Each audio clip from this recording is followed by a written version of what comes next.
Let's talk about Artemis and SLS, the Space Launch System. You've got the shirt.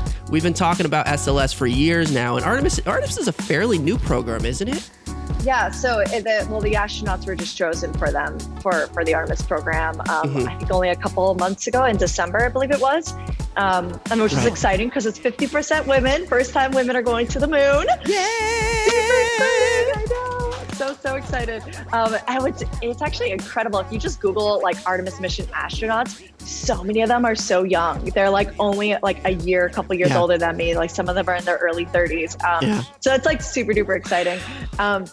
But as far as the status of SLS, that's definitely something that's kind of taken a bit of time, taken a while. Last time I was actually at Kennedy Space Center, which was for the final SpaceX right before their Crew Dragon launch. So it was their final cargo launch, which was like the cargo Dragon. It was CRS-20, which launched like toilet paper and stuff. No, I'm just kidding. It was so much cooler than that. It launched like Adidas, memory foam to space and all this cool stuff like plants and everything. Really cool technology. Right. And I'm sure there was some toilet paper. Some toilet paper. The astronauts needed some stuff.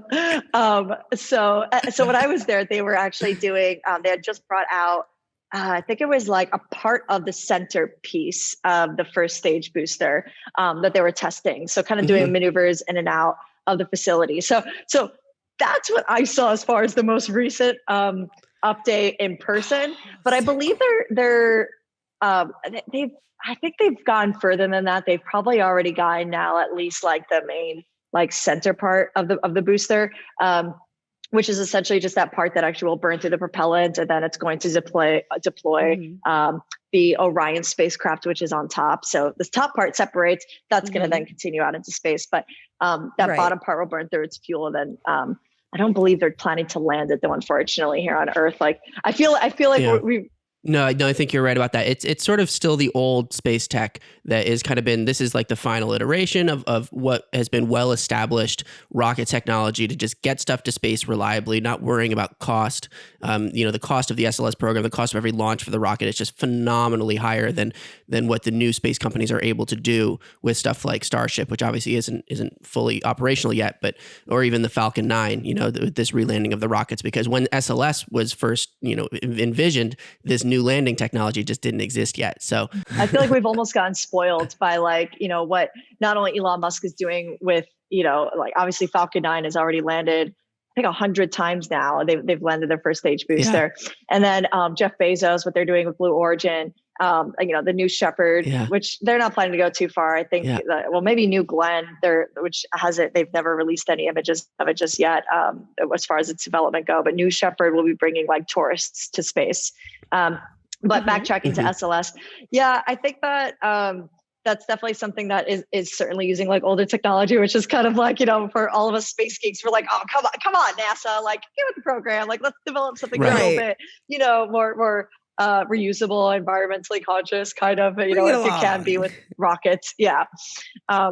But that's definitely going to be an exciting thing. And just like kind of my t-shirt says, his plan is to essentially head to the moon first and then eventually have it be sort of like this little stopover and then head on over to Mars, which I think is, that's been my favorite plan, like way before I think it really kind of got set in stone. When people were asking, do you choose Mars or the moon? I always was kind of more for like, okay, let's head to the moon first. Let's make that kind of like a layover and then eventually head to Mars. Right. It does just make sense as far as like just getting things set up there and having our robots start to already 3D print rockets for us on Mars, 3D prints things, get it all set up and ready on both places. So that's definitely something that's going to be really exciting. I want to kind of mention, have you guys seen the spacesuits for the Artemis program? And what they look like? No. I haven't looked at them yet. We're going to have to pull them up. We'll put them on screen. Yeah, definitely do. So me and my friends kind of have this like ongoing joke about how funny they look because it's just like so. Oh, wow. I mean, of course, they're EVA suits, which is extra vehicular activity, so meant for outside the space station or outside essentially. So radiation protection, has the oxygen tank going through it. But you look at that, and then you look at, SpaceX's. It looks so big and bulky in comparison They're to like a cute. moon. They should paint them all different colors, and you could be like Teletubbies in space. Oh my gosh, that was another thing. The colors, it's just really, it's so funny. I totally get the patriotism, red, white, and blue. I was like, cool.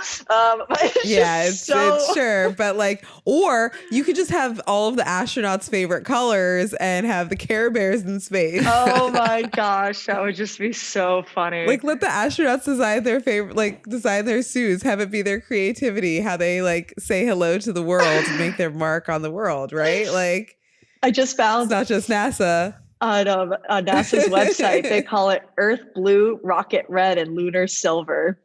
Cute. I can't help it. Rocket Red, I love it. I think a big idea behind this. Nobody's worried about that reference to red rockets. Like, oh my gosh! I just anybody who's grown up with a dog. Come on now. Rocket.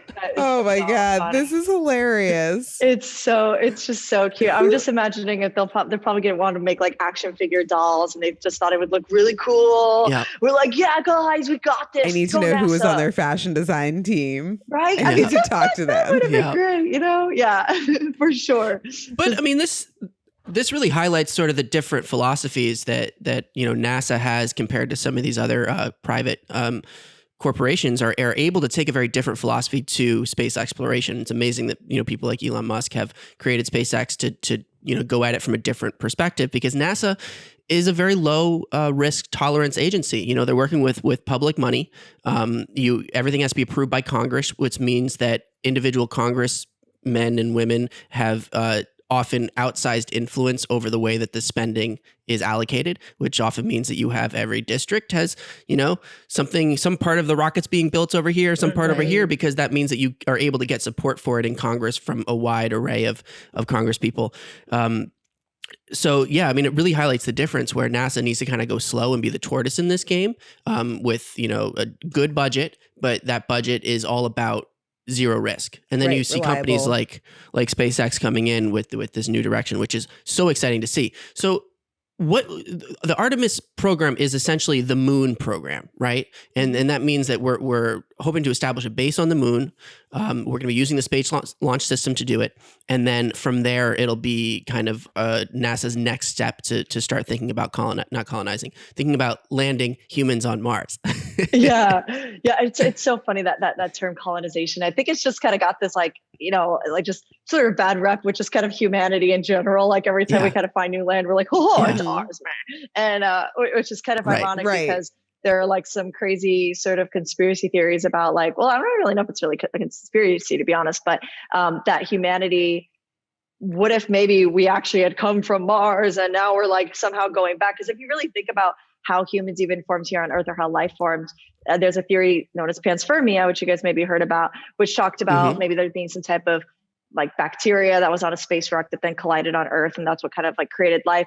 And also that Mars, right around the time that Earth was becoming sort of this like habitable place, Mars was sort of dying out. It used to be a very wet planet that had water and potentially some type of, atmosphere or something like that. So I just think it's kind of funny that when I talk with people about that, sometimes we're like, yeah, it's kind of strange. But anyway, so yes, just had to throw that out there, that it's kind of this just interesting thought.